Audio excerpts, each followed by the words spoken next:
राधे राधे, जय श्री कृष्णा। ज्येष्ठ मास की आप सभी को ढेरों शुभकामनाएं। ज्येष्ठ मास में स्नान, व्रत और दान पुण्य करने के साथ ज्येष्ठ मास में बड़ पीपल और आकड़े के पेड़ को सींचने, दिया बाती करने का अक्षय फल प्राप्त होता है। अगर आप ज्येष्ठ मास में पूरे महीने व्रत करने में असमर्थ हैं तो आपको स्नान करने के बाद बड़ पीपल और आकड़े के पेड़ को सींचना चाहिए, सुबह शाम दिया बाती करना चाहिए। इससे 7 जन्मों की दरिद्रता दूर हो जाती है। आइए अब हम ज्येष्ठ मास में बड़ पीपल और आकड़े के पेड़ को सींचने की कथा कहानियां सुनते हैं। ज्येष्ठ मास में बड़ पीपल और आकड़े के पेड़ को सींचने की कहानी। एक बार एक बहुत छोटा सा गांव था। उस गांव में एक ब्राह्मण दंपति रहते थे। दोनों पति पत्नी बड़े ही नेक दिल के थे और सबकी मदद किया करते थे। उनकी आजीविका का साधन भिक्षावृत्ति था। वे अपने यजमानों के यहाँ से आटा दाल मांग कर लाते थे। पहले के जमाने में लोग ब्राह्मणों को सीधा दिया करते थे। सीधे में आटा, हरी सब्जी, नमक, मिर्च, हल्दी, तेल, घी, चीनी, गुड़ इत्यादि हुआ करता था। उस ब्राह्मण दंपति का इसी से गुजारा चलता था। वह ब्राह्मण वेद शास्त्र से अनभिज्ञ था। उसे वेद शास्त्र की ज़्यादा जानकारी नहीं थी। मात्र पंचांग आदि देख लिया करता था और पंचांग देख कर ही गांव वालों को एकादशी, प्रदोष, पूनम, अमावस्या आदि की तिथि बता दिया करता था। इससे ज़्यादा उसे कुछ ज्ञान नहीं था। उस ब्राह्मण की शादी को 10 बरस बीत चुके थे, लेकिन उन्हें औलाद सुख की प्राप्ति नहीं हुई। दोनों ब्राह्मण दंपति सभी तरह के व्रत उपवास भी करते थे। वे विष्णु भगवान के परम भक्त थे। हमेशा ओम नमो भगवते वासुदेवाय मंत्र का जाप करते रहते थे। एक दिन दोनों पति पत्नी औलाद न होने से दुखी हो गए। तब वह ब्राह्मण दुखी मन से घर से निकल पड़ा। गांव से बाहर एक वन में पहुंच गया तो उसने देखा कि कुछ औरतें बड़ पीपल के पेड़ के पास बैठकर पूजा कर रही थी। उस ब्राह्मण ने उन औरतों से पूछा कि तुम सब किसकी पूजा कर रहे हो और किसकी कथा कहानियां सुन रहे हो। तो वे औरतें बोली कि पंडित जी, ज्येष्ठ मास का महीना चल रहा है। हम सब ने ज्येष्ठ मास का स्नान किया है और हम ज्येष्ठ मास में बड़ पीपल व आकड़े के पेड़ को सींच रहे हैं और कथा कहानियां सुन रहे हैं। ब्राह्मण बोला कि ऐसा करने से क्या फल मिलता है। तो वे औरतें बोली कि पंडित जी, जिस इच्छा से यह व्रत और पूजा की जाती है, भगवान उसकी वही इच्छा पूरी कर देते हैं। तब उन औरतों में से एक औरत ने कहा कि पंडित जी, आप भी हमारे साथ बैठकर बड़ पीपल और आकड़े की पेड़ की पूजा करिए, कथा कहानियां सुनिए, आपकी भी सभी इच्छाएं पूरी हो जाएगी। तब ब्राह्मण ने भी उन औरतों के साथ बैठकर बड़ पीपल और आकड़े के पेड़ की पूजा करी, कथा कहानियां सुनी। जब ब्राह्मण उठकर घर आने लगा तो पीछे से उन औरतों में से एक औरत बोली कि ये कैसे पंडित जी हैं, इन्हें कोई धर्म कर्म की जानकारी ही नहीं, बल्कि इस ब्राह्मण को हमें ज्येष्ठ मास के महात्म्य को बताना चाहिए था, बल्कि यह हमसे पूछ रहा है। तब एक औरत बोली कि अरे, ये पंडित जी थोड़े ही वेद शास्त्र के ज्ञाता हैं, इन्हें कोई जानकारी नहीं। ऐसा कहकर वे औरतें पंडित जी के ऊपर जोर जोर से हंसने लगी। जब ब्राह्मण के कान में यह बातें पड़ी तो वह दुखी हो गया। घर आकर उसने सारी बातें अपनी पत्नी को बताई और अपनी पत्नी से कहा कि भगवान, हमारे भाग्य में औलाद सुख है या नहीं यह तो मैं नहीं जानता, परंतु अरे भगवान, मैंने पूर्ण निश्चय कर लिया है कि मैं वेद शास्त्र का अध्ययन करने काशी जाऊंगा। तुम घर पर रहकर अपना ध्यान रखना। दूसरे दिन ब्राह्मण वेद शास्त्र का अध्ययन करने के लिए काशी चला गया और एक आश्रम में जाकर विद्या अध्ययन करने लगा। उधर घर पर ब्राह्मणी भी ज्येष्ठ मास में पति के कथनानुसार स्नान करने लगी, बड़ पीपल और आकड़े के पेड़ को सींचने लगी और गांव वाले उसे जो सीधा देते उसी से वह सुबह शाम की रोटी बनाकर अपना गुजर बसर करने लगी और हरि कीर्तन में समय बिताने लगी। इस तरह 1 साल बीत गया। उधर 1 साल में ही ब्राह्मण ने पूरी शिक्षा दीक्षा ग्रहण कर ली। अब उसे भी वेद शास्त्र का संपूर्ण ज्ञान प्राप्त हो चुका था। तब वह भी अपने गुरु से आज्ञा लेकर वापस अपने घर की ओर चल दिया। तब भगवान विष्णु ने ब्राह्मण की परीक्षा लेनी चाहिए। ज्येष्ठ का महीना चल रहा था। ब्राह्मण ने भी ज्येष्ठ मास का स्नान किया था और व्रत कर रहा था। तब भगवान विष्णु ने एक ग्वाले का वेश बनाया और कामधेनु गाय को वहां प्रकट कर दिया।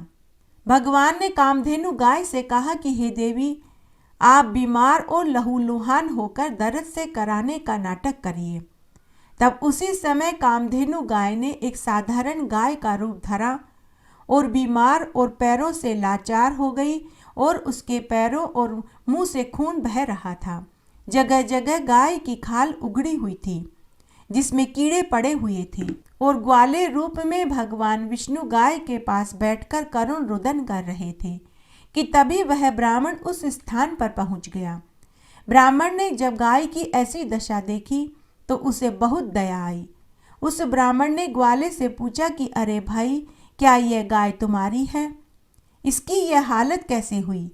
तो ग्वाला बोला कि हे ब्राह्मण देव, यह गाय मेरी है, कई दिनों से बीमार थी। मैं इसे रोज इसी जंगल में चराने लाता हूँ। एक भेड़िए ने मेरी गाय पर हमला कर दिया। मैं भेड़िए से अपनी और अपनी गाय की जान बचा कर के भाग रहा था तो मेरी गाय कंटीली झाड़ियों में फंस गई। उसी से इसकी जगह जगह से खाल उधड़ गई है और उनमें कीड़े पड़ गए हैं। ब्राह्मण देव, कृपया करके आप मेरी गाय को बचा लीजिए। तब वह ब्राह्मण बोला कि हे भाई, मेरा घर यहीं पास में है, चलो तुम अपनी गाय को लेकर मेरे घर चलो। मैं तुम्हारी गाय की खूब सेवा टहल करूँगा, घरेलू औषधि लगा कर के उपचार करूँगा। तब वह ब्राह्मण उस ग्वाले और गाय को लेकर घर आए। घर पर ब्राह्मण दंपति ने गाय की खूब सेवा टहल करी। गर्म पानी से गाय के घावों को धोया और अपने हाथों से गाय के घावों में पड़े हुए कीड़े निकाले और औषधि घिस घिस कर गाय के घावों पर अपने हाथों से लगाया। कपड़े की पट्टी बांधी। ब्राह्मणी गाय के लिए गुड़ और गरम गरम दलिया बना कर के लाई। गाय को हरा हरा चारा और गुड़ का दलिया खिलाया। इस तरह कई दिनों तक दोनों ब्राह्मण दंपति गाय की सेवा टहल करते रहे। इस तरह पूरा ज्येष्ठ मास का महीना बीत गया। तब ज्येष्ठ मास की पूर्णिमा तिथि को ग्वाले वेश में भगवान और कामधेनु गाय ने ब्राह्मण को वरदान दिया और अंतर्ध्यान हो गए। सुबह जब ब्राह्मण दंपति सोकर उठे तो उन्होंने देखा कि उनकी टूटी फूटी झोपड़ी की जगह सुंदर महल नुमा मकान हो गया था। घर में जगह जगह के अन्न धन की ढेरियां पड़ी थी। जिस स्थान पर कामधेनु गाय थी उस स्थान पर चांदी की एक विशाल गाय खड़ी थी और जिस स्थान पर ग्वाले रूप में विष्णु भगवान सोते थे वहां भगवान विष्णु और माता लक्ष्मी की सोने की मूर्ति रखी थी कि तभी वहां आकाशवाणी हुई। भगवान ने कहा कि हे ब्राह्मण, मैं तेरी पूजा और सेवा से अत्यंत ही प्रसन्न हुआ। मैं तुझे पुत्र का वरदान देता हूँ। जब पूरे गांव वालों को इस बात का पता चला तो पूरा गांव भगवान की मूर्ति और कामधेनु गाय का दर्शन करने के लिए आने लगे। जब उस नगरी के राजा को पता चला तो राजा ने एक विशाल मंदिर बनवाया और उस मंदिर में भगवान विष्णु और माता लक्ष्मी की मूर्ति के साथ कामधेनु की मूर्ति की भी स्थापना करी गई और उसी ब्राह्मण दंपति को मंदिर का पुजारी नियुक्त कर दिया। साल भर बाद ही ब्राह्मणी को गर्भ ठहर गया और एक सुंदर पुत्र पैदा हुआ। तब राजा ने पूरी नगरी में यह ढिंडोरा पिटवा दिया कि सभी को ज्येष्ठ मास में बड़ पीपल और आकड़े के पेड़ की पूजा करनी चाहिए और गाय की सेवा पानी करनी चाहिए। ऐसा करने से अक्षयफल प्राप्त होता है। हे विष्णु भगवान, हे माता लक्ष्मी, जैसे आप उस ब्राह्मण के ऊपर प्रसन्न हुए वैसे सबके ऊपर होना। कहानी कहने वाले के ऊपर, सुनने वाले के ऊपर और हुक्कारा भरने वाले के ऊपर। ज्येष्ठ मास के स्नान व बड़ पीपल और आकड़े के पेड़ को सींचने की कहानी। एक बार बहुत छोटा सा पहाड़ी गांव था। उस गांव में कई बरसों से एक बूंद भी बरसात नहीं गिरी, इसलिए उस गांव में अकाल पड़ा हुआ था। बिना जल के उस गांव के बाशिंदे अपना घर, खेत, खलियान छोड़कर अन्यत्र चले गए क्योंकि इंसान बिना खाए कुछ दिन निकाल सकता है, लेकिन बिना जल के जीवित नहीं रह सकता। गांव वाले अपने अपने परिवार वालों और मवेशियों को लेकर जा चुके थे। अगर उस गांव में कोई बचा था तो एक ब्राह्मण परिवार और एक राजा का परिवार बचा था। इन दोनों परिवारों को ज्ञात था कि गांव में क्यों अकाल पड़ा, क्योंकि उनके पुरखों ने उन्हें कुछ अधूरी सी बातें बताई थी। तब एक दिन राजा ब्राह्मण के पास आया और गांव में अकाल का कारण पूछने लगा। तो ब्राह्मण राजा से बोला कि हे महाराज, मुझे भी मेरे पुरखों ने अधूरी जानकारी दी थी, पूरी जानकारी तो मुझे भी नहीं मालूम, इसलिए हमें किसी ज्ञानी महात्मा से पूछना चाहिए। तब वह राजा और वह ब्राह्मण काशी पहुंच गए और वहां एक संत महात्मा के आश्रम में गए और उन्हें प्रणाम करके उनके पास बैठ गए। संत ने उन्हें उनसे आने का कारण पूछा। तब राजा और ब्राह्मण ने अपने नगर में पड़े अकाल के बारे में बताया और पूछा कि हे संत महात्मा जी, आप तो त्रिकालदर्शी हैं, कृपया करके आप बताइए कि हमारे गांव में बरसात न होने का क्या कारण है। तब संत महात्मा जी, जो कि त्रिकालदर्शी थे, वर्तमान, भूतकाल और भविष्यत्काल की सभी बातों को वे जान लेते थे। तब उन्होंने थोड़ी देर के लिए आंखें बंद करके पूर्व समय में घटी घटना का पता लगा लिया। फिर संत महात्मा जी बोले कि यह बात 1 सहस्त्र बरस पहले की है। हे ब्राह्मण देव, तब आपके पुरखे इन राजा के पुरखों के राज्य ज्योतिषी हुआ करते थे। तब हे ब्राह्मण, आपके पुरखों ने राजा के पुरखों को ज्येष्ठ मास का महात्म्य बता रहे थे कि ज्येष्ठ मास भगवान विष्णु को सबसे अधिक प्रिय है। इस मास में कुएं, तालाब, बावड़ियां खुदवानी चाहिए, जगह जगह प्याऊ लगवानी चाहिए। इस मास में जलदान का विशेष महत्व है। जलदान करने का अक्षय फल मिलता है। जब राजा के पुरखों ने सुना तो उन्होंने हे ब्राह्मण देव, आपके पुरखों की हंसी उड़ाई और बोले कि अरे ब्राह्मण, तेरा तो ज्ञान ही क्षीण हो गया है, जो तू ऐसी ऊल जूल बातें कर रहा है। जल तो सुलभ वस्तु है, इसके दान का तो कोई मतलब ही नहीं बनता। लगता है हे ब्राह्मण, तू तन से ही नहीं दिमाग से भी बूढ़ा हो गया है। तब उस राजा ने ब्राह्मण का भरी सभा में अपमान किया। उस ब्राह्मण के ऊपर राजा के साथ सभी मंत्री और प्रजा के गणमान्य लोग भी हंसने लगे। उस समय उस दिन ज्येष्ठ मास का और ब्राह्मण का दोनों का अपमान हुआ था। तब भगवान विष्णु ने इंद्रदेव से कहा कि हे इंद्र, मैं अपना अपमान तो सहन कर सकता हूँ, लेकिन अगर कोई मेरे भक्त का अपमान करे तो मैं उसे सहन नहीं कर सकता। इसलिए हे इंद्रदेव, मैं तुम्हें आज्ञा देता हूँ कि तुम इस नगर में मेरी आज्ञा के बिना कभी भी मेघ मत बरसाना। तब संत महात्मा जी राजा और ब्राह्मण से आगे बोले कि हे राजन, हे ब्राह्मण देव, यह बात 1 सहस्त्र बरस पुरानी है। आप दोनों के पुरखों के जमाने की यह बात है। तब राजा ने संत महात्मा से कहा कि हे संत महात्मा जी, हमें इस बात की जानकारी थी, लेकिन हमें अधूरी जानकारी थी। अब हम भगवान विष्णु को प्रसन्न करने के लिए ऐसा क्या करें कि भगवान हमारे पुरखों की गलती को माफ कर दें। तब संत ने कहा कि हे राजा, गलती तुम्हारे पुरखों ने करी, जिसकी सजा तुम्हारी पूरी प्रजा भुगत रही है। इसलिए हे राजन, तुम्हारे भाग्य से ज्येष्ठ मास का महीना लगने वाला है।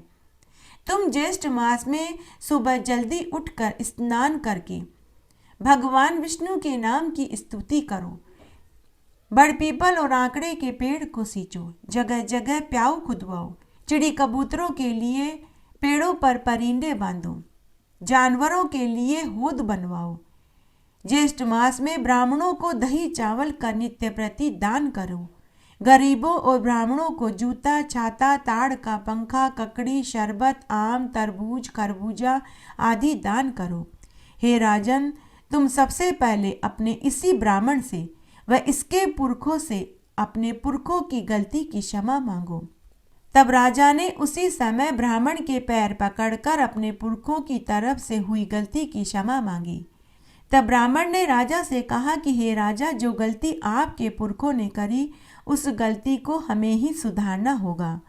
तब संत महात्मा से आज्ञा लेकर राजा और ब्राह्मण वापस अपने नगर में, अपने गांव में आए। तब राजा ने पूरे ज्येष्ठ मास में स्नान किया, व्रत किया। जैसा संत महात्मा ने कहा कथना अनुसार वैसा ही किया। जगह जगह प्याऊ खुदवाई, पेड़ों पर परिंदे बांधे, जानवरों के लिए होद भरवाए और जगह जगह छायादार वृक्ष लगवाए। साथ ही राजा ने पूरे गांव में मुनादी करवा दी कि सभी लोग अपने अपने गांव, अपने अपने घरों में अपने मवेशियों के साथ वापस लौट आवें।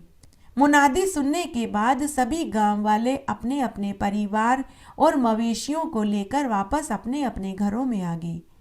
राजा ने अपना सारा खजाना खोल दिया। गांव वालों और मवेशियों को जल की कमी नहीं आने दी। पड़ोसी गांव से जल के टैंकर मंगवाए गए। राजा ने पूरी प्रजा से कहा कि सभी ज्येष्ठ मास में स्नान करें, बड़ पीपल और आंकड़े के पेड़ की पूजा करें, भगवान विष्णु और माता लक्ष्मी का पूजन करें। साथ ही राजा ने पूरे ज्येष्ठ मास में ब्राह्मणों को दही चावल का दान किया। जूता, छाता, ताड़ का पंखा, ककड़ी, तरककड़ी, अन्न, वस्त्र का दान किया। साथ ही राजा ने पूरे ज्येष्ठ मास में ब्राह्मण के चरणों उद्दक को धोकर सिर पर छिड़का। इस तरह राजा और ब्राह्मणों के साथ पूरी प्रजा ने भी ज्येष्ठ मास का सेवन किया। तब ज्येष्ठ मास की पूर्णिमा तिथि के दिन पूरे गांव में अचानक से घनघोर काली घटाएं छा गई। यह देखकर सभी इंद्रदेव और भगवान विष्णु की स्तुति करने लगे। तभी जोर जोर से बिजलियां कड़कने लगी और मूसलाधार बारिश होने लगी। सभी के चेहरे खिल उठे। तब उस रात्रि को राजा के स्वप्न में उनके पुरखे आए और राजा से बोले कि हे पुत्र, आज तुम्हारी वजह से हमें भी मुक्ति मिल गई। हे पुत्र, अब तक हम नरक में पड़े थे, लेकिन तुम्हारे इस पुण्य कार्य के कारण आज हम भी नरक को त्याग कर स्वर्ग में तुम्हारी ही वजह से जा रहे हैं। पुत्र, तुम हमेशा ज्येष्ठ मास का सेवन करना, ब्राह्मणों की पूजा करना और पूरी प्रजा से ज्येष्ठ मास का स्नान कराना। पुत्र, तेरा वंश हमेशा फलता फूलता रहेगा। ऐसा आशीर्वाद देकर राजा के पूर्वज स्वर्ग में चले गए। तब दूसरे दिन राजा जब सोकर उठा तो उसे अपने स्वप्न वाली बात याद आई। राजा ने अपने स्वप्न वाली बात अपनी रानी को बताई कि तभी वहाँ राजा का कोषाध्यक्ष आया और बोला कि महाराज की जय हो। राजा ने कोषाध्यक्ष से पूछा कि आज इतने सवेरे आने का क्या कारण है? कहीं प्रजा पर कोई आर्थिक संकट तो नहीं आन पड़ा? तो कोषाध्यक्ष हाथ जोड़ते हुए बोला कि महाराज, हमारा राज्य खजाना ज्येष्ठ मास में जल, अन्न, वस्त्र में दान करने से पूरा खाली हो गया था, लेकिन आज सुबह जब मैंने कोठार खोल कर देखा तो हमारा कोठार अन्न, वस्त्र और रुपयों के ढेर से भरा पड़ा है। हे महाराज, मैं यही खुशखबरी आपको देने आया था। तब राजा ने अपने मंत्री से कहा कि जय बोलनी है तो भगवान विष्णु और माता लक्ष्मी की बोलो, यह सब उन्हीं की कृपा का फल है। हे ज्येष्ठ मास के देवता, जैसे राजा और ब्राह्मण को ज्येष्ठ मास के सेवन का फल दिया वैसा सबको देना, कहानी कहने वाले को, सुनने वाले को और हुक्कारा भरने वाले को। एक बार एक गांव में एक सेठ सेठानी रहते थे। वे हर साल ज्येष्ठ मास में पीपल सींचने जाते थे। सुबह शाम दिया बाती करते थे। वे हर साल ज्येष्ठ मास का स्नान करते थे और ज्येष्ठ मास के शनिवार को पीपल की पूजा करते थे। सुबह शाम दिया बाती करते थे। उनकी शादी को कई बरस हो गए थे, लेकिन उनको औलाद सुख की प्राप्ति नहीं हुई। तब एक दिन सेठानी का जी मचल रहा था, उल्टियाँ हो रही थी, तो ननद ने घर में सभी से कह दिया कि भाभी पेट से है। जब सेठानी को पता चला कि ननद ने झूठी खबर फैला दी, तब सेठानी को भी थोड़ी चालाकी सूझी। जब सेठ जी ने सेठानी से पूछा कि क्या तुम पेट से हो, तो सेठानी ने हामी भर दी। तब सेठानी ने सेठ जी से कहा कि सुनो जी, मेरा भाई मुझे लेने आएगा। क्योंकि मेरी माँ को जब पता चला कि मैं पेट से हूँ तो उसने संदेश भिजवाया है कि पहला बच्चा तो मायके में ही होगा, इसलिए मैं मेरे भाई के साथ मायके जाना चाहती हूँ। तो सेठ जी ने हामी भर दी। फिर सेठानी अपने भाई के साथ मायके में आ गई। इधर सेठानी ने पूरी बात अपनी माँ को बताई। माँ ने कहा कि बेटी, जब सबको सच्चाई पता चलेगी तो क्या होगा। तो बेटी ने अपनी माँ से कहा कि माँ, जैसा मैं कहती हूँ तुम तो वैसा करो, सब ठीक हो जाएगा। माँ बेचारी क्या करती, उसे अपनी बेटी का घर बचाना था। 9 महीने के बाद सेठानी ने अपने ससुराल में खबर भिजवाई कि बेटा हुआ है। सेठ जी की तो खुशी का ठिकाना नहीं रहा। उन्होंने पूरे गांव में लड्डू बंटवाए। 1.25 महीने बाद जब सेठानी मायके से ससुराल में आई तो सबने कहा, बेटा कहाँ है, हमें भी दिखाओ। सेठानी ने एक गूदड़ी को चादर में लपेटकर गोद में दबा लिया और बोली कि नहीं, नजर लग जाएगी, कुछ समय के बाद दिखाऊंगी। सेठ जी ने सेठानी से एकांत में कहा कि अरे बावली, मैं तो उसका पिता हूँ, मुझे तो दिखा। परंतु सेठानी ने सेठ जी से कहा कि मैं अभी नहीं दिखाऊंगी, जैसा मैं कहती हूँ आप वैसा करो। सबसे पहले आप जलवा पूजन और नामकरण संस्कार और भोग का आयोजन करवाओ। सेठ जी ने सब वैसा ही किया। सभी रिश्तेदारों को, पूरे गांव वालों को भोग में बुलाया।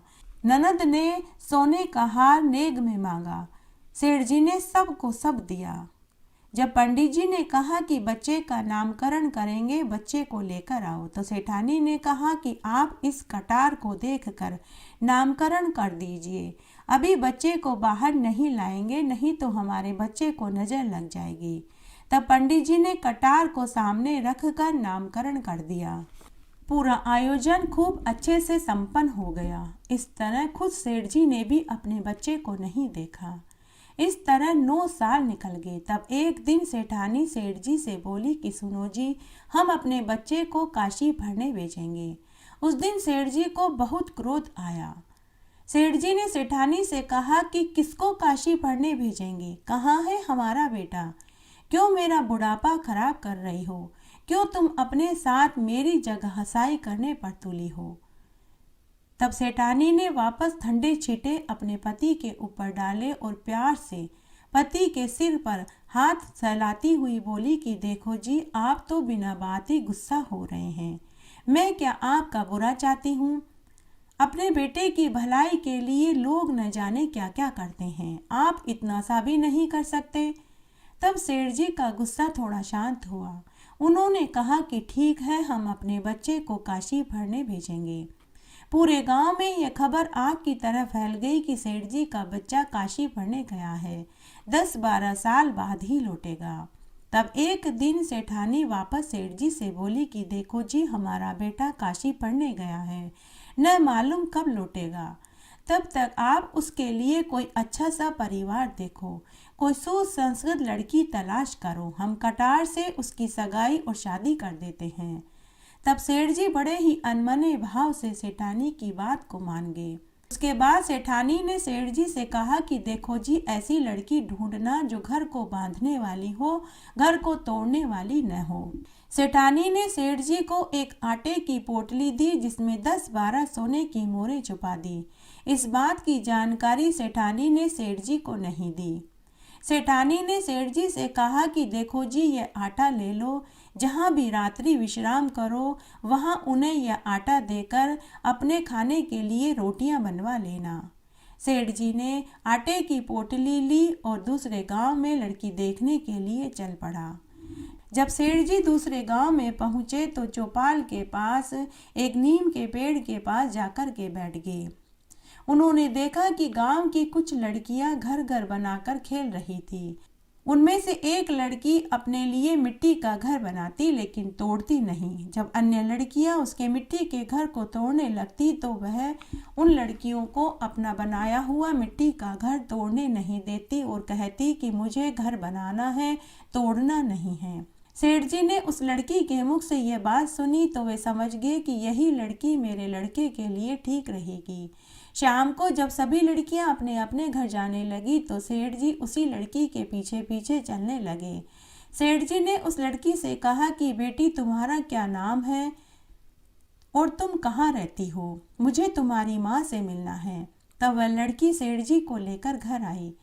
घर आकर उसने अपनी माँ से कहा कि माँ, तुमसे मिलने कोई बाहर एक बुजुर्ग आदमी आया है। उस लड़की की माँ घर के बाहर आई और पूछने लगी कि आप कौन हैं और कहाँ से आए हैं। तो सेठ जी ने उस लड़की की माँ से कहा कि मैं पड़ोस गांव से आया हूँ, अपने लड़के के लिए यहाँ लड़की ढूंढने आया था तो शाम हो गई। क्या आप मुझे मेरे आटे से रोटियां बना कर के दे देंगी? तो उस लड़की की माँ ने हामी भर दी और सेठ जी से आटा लेकर भीतर चली गई। आटे की पोटली खोलकर जब आटा निकालने लगी तो उसमें से 10-12 सोने की मोहरें निकली। लड़की के माँ के मन में लालच आ गया। उसने सोचा कि जिस इंसान के आटे में इतनी सोने की मोहरें हैं वो ना जाने कितना अमीर होगा। अगर इसके बेटे से मेरी लड़की का विवाह हो जाए तो मेरी लड़की का भाग्य ही संवर जाएगा। लड़की की माँ ने सेठ जी को खाना परोस दिया और बातों ही बातों में कहा कि मेरे भी एक लड़की है, अगर आप चाहें तो अपने लड़के का विवाह मेरी लड़की से करवा सकते हैं।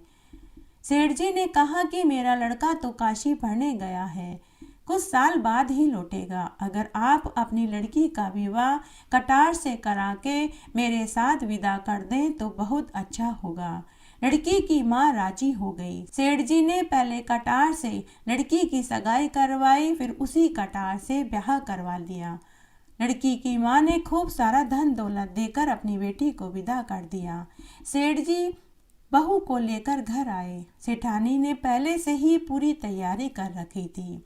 उसने अपनी बहू का गृह प्रवेश करवाया। गांव की औरतों को बुलाकर मंगल गीत गाए गए। पूरे गांव को लड्डू पूड़ी सब्जी खिलाई गई। इस तरह सेठ सेठानी का समय बहुत अच्छे से गुजरने लगा। सेठ सेठानी रोज की तरह मंदिर जाने लगे। तब एक दिन सेठानी ने अपनी बहू से कहा कि बहू, चूल्हे की आग और परिंदे का पानी खत्म मत होने देना, घर में झाड़ू पोछा कर लेना। तब तक हम शाम को मंदिर दर्शन करके बड़ पीपल और आंकड़े के पेड़ को सींच कर दिया बाती करके घर आ जाएंगे। इस तरह सेठ सेठानी का समय बड़े मजे से बीतने लगा। तब एक दिन चूल्हे की आग भी खत्म हो गई और परिंदे का पानी भी खत्म हो गया।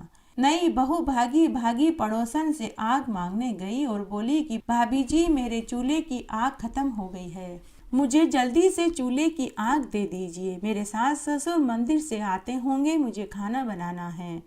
पड़ोसन ने कहा कि अरे खांडिया की बहू, इतनी भी क्या जल्दी है, थोड़ी देर हमारे पास भी बैठ। अरे तेरे सास ससुर के कोई बेटा बेटा नहीं है, हमने तो आज तक नहीं देखा, क्या तूने देखा है? बहू ने कहा कि नहीं, मैंने भी नहीं देखा, लेकिन मेरी सास कहती है कि मेरे पति काशी पढ़ने गए हैं। पड़ोसन ने कहा कि अरे बहू, सब झूठ बोलते हैं, तेरे सास ससुर के कोई बेटा बेटा नहीं है। तब बहू उदास होते हुए पड़ोसन से बोली कि अब मैं क्या करूं? तो पड़ोसन ने कहा कि जैसा मैं कहती हूँ वैसा कर। आज तू दाल रोटी जली हुई बना दे, झाड़ू पोछा भी मत कर, दिया बाती भी मत कर। उस दिन बहू ने पड़ोसन के सिखाए सीख के अनुसार न तो घर में झाड़ू पोछा किया, न सास ससुर के कपड़े धोए और न ही संध्या की दिया बाती करी। दाल रोटी भी जली हुई बना कर के रख दी। जब सास ससुर शाम को आ रहे थे तो दूर से ही उन्होंने घर में अंधेरा देखा तो उनका माथा ठनक गया। जब वे घर में आए तो उन्होंने देखा कि घर में न झाड़ू पोछा हो रखा था, न ही उनके कपड़े धुले हुए थे, और जब वे भोजन करने बैठे तो दाल रोटी भी उन्हें जली हुई मिली। सास ने बहू से कहा कि बहू, आज तो दाल रोटी जली हुई है। बहू ने सासू माँ से कहा कि सासू माँ, एक दिन जली हुई दाल रोटी खा लोगे तो कुछ नहीं बिगड़ेगा, मुझे तो पूरी उम्र खांडिया की बहू बनकर रहना पड़ेगा। सास ससुर समझ गए कि बहू को बाहर की हवा लग गई है। दूसरे दिन सास ससुर जब मंदिर जाने लगे तो बहू ने 7 कमरों की चाबी मांगी। सास ने चाबी देने से इनकार कर दिया, लेकिन ससुर बड़ा ही समझदार था। उन्होंने कहा, भगवान, 7 कमरों की चाबी से अगर बहू खुश हो जाती है तो दे दो। यह सब कुछ आज भी इसका है तो कल भी इसका ही है। इस तरह सास ने 7 कमरों की चाबी बहू को दे दी। सास ससुर मंदिर चले गए। पीछे से बहू ने एक एक कमरे को खोल कर देखा। उसने देखा कि किसी कमरे में नए नए कपड़े पड़े थे, किसी में गहने थे, किसी में अन्न धन के भंडार भरे थे, तो किसी में दाल चीनी और गुड़ और घी था। जब बहू ने 7वां कमरा खोल करके देखा तो उसमें पीपल का पेड़ और बहुत सुंदर मंदिर था। सुंदर सा सरोवर बह रहा था। पीपल के पेड़ के नीचे 20-22 साल का सुंदर युवक बैठा था। सूर्य नारायण भगवान 7 घोड़ों के ऊपर सवार थे। खेजड़ी के वृक्ष के नीचे गणेश जी भगवान बैठे थे। पीपल पतवारी दही दूध के हिंडोले में झूल रही थी और तुलसी जी हरी भरी हो रखी थी। तब बहू ने उस सुंदर युवक से पूछा कि तुम कौन हो? वह सुंदर युवक बोला कि मैं तुम्हारा पति हूँ। बहू ने कहा कि मेरे पति तो काशी पढ़ने गए हैं। नवयुवक ने कहा कि मैं कल ही वापस आया हूँ, तुम मेरे माता पिता को मत बताना, नहीं तो मेरी माँ गुस्सा होगी। यह सुनते ही बहू खुशी हो गई। उसने पूरा दिन वहीं बिताया। जैसे ही सास ससुर के आने का समय हुआ तो बहू ने 7 कमरों में ताले लगा दिए। उस दिन उसने बहुत अच्छे अच्छे व्यंजन बनाए। सास ससुर ने जब घर की हालत देखी तो वे सोचने लगे कि बहू घर की चाबी से ही खुश हो गई और हमें क्या चाहिए। इस तरह रोज सास ससुर मंदिर जाने लगे। पीछे से बहू सारे कमरों के ताले खोलकर 7वें कमरे में चली जाती और वहीं खाती पीती उठती बैठती और सोती रही। इस तरह से बहू को गर्भ ठहर गया। जब बहू के गर्भवती होने की खबर सास ससुर को लगी तो उन्होंने उससे पूछा कि यह बच्चा किसका है? हमारा बेटा तो काशी पढ़ने गया हुआ है, यह सब कुछ कैसे हुआ? बहू ने अपने सास ससुर को पूरी बात बताई। अब सास ने बहू को समझाया कि बेटी, हम चूड़ी पहनाने की रस्म करेंगे, तब तुम अपने पति को बुला कर के लाना। जब वह वापस जाने की जिद करे तो जो मैं कहूँ तुम वैसा ही करना। तब बहू ने वैसा ही किया। 8वें महीने में बहू को चूड़ी पहनाने की रस्म रखी गई। पूरा गांव एकत्र हुआ। बहू के मायके वालों को बुलाया गया। होम की तैयारी होने लगी। सभी लोग सेठ सेठानी के बेटा बहू का इंतजार करने लगे। तभी कानाफूसी होने लगी कि अरे, सेठ सेठानी के तो बेटा था ही नहीं, आज बहू का भी अता पता नहीं है। तभी सामने से बहू सुर्ख लाल जोड़ा पहनकर, खूब सारे गहने गांठे पहनकर आती हुई दिखाई दी। उसके साथ 20-22 साल का एक बहुत सुंदर नवयुवक भी आता दिखाई दिया। तब पूरे गांव वालों ने कहा कि सेठानी को इतना सुंदर बेटा था, इसीलिए यह छिपाकर रखती थी। हाथ लगाओ तो नीला पड़ जाए, इतना गोरा चिट्टा सेठ सेठानी का बेटा है। उसके बाद चूड़ी पहनाने की रस्म हुई, होम हुआ। बर्फी, लड्डू, पूड़ी, सब्जी पूरे गांव को खिलाई गई। पूरे गांव भर में सेठ सेठानी ने सभी को चांदी के सिक्के बांटे। सभी बहुत खुश हुए। पूरे गांव वाले सेठ सेठानी के बेटा बहू को आशीर्वाद देकर चले गए। बाद में जब बेटा भी जाने लगा तो बहू ने जाने नहीं दिया। तब सुंदर युवक ने अपनी पत्नी से कहा कि जाना तो पड़ेगा। तब बहू ने सास के कहे अनुसार किया। वह युवक के पीछे पीछे जाने लगी। जैसे ही युवक पीपल के पेड़ के पास पहुंचा और सांप की कांचली में घुसने लगा तो बहू ने कांचली जला दी। तभी युवक जोर जोर से चिल्लाया कि हाय मैं जल गया, हाय मैं जल गया। तब सास और बहू ने युवक के ऊपर कच्चा दूध दही डाल दिया, जिससे वह बच गया और हमेशा हमेशा के लिए वहीं अपने माता पिता और पत्नी के साथ रहने लगा। हे पीपल देवता, जैसे आपने सेठानी को पुत्र और बहू को पति सुख दिया, वैसे सभी को देना, कहानी कहने वाले को, सुनने वाले को और हुक्कारा बनने वाले को। इस तरह आज हमने ज्येष्ठ मास में बड़ पीपल और आंकड़े के पेड़ को सींचने की कथा कहानियाँ सुनी। आशा करती हूँ आपको इन कथा कहानियों को सुनने का संपूर्ण फल प्राप्त होगा। मेरे साथ बने रहने के लिए आपका धन्यवाद। आगे आने वाली कथा कहानी के लिए भी आप इसी तरह मेरे साथ बने रहें। धन्यवाद।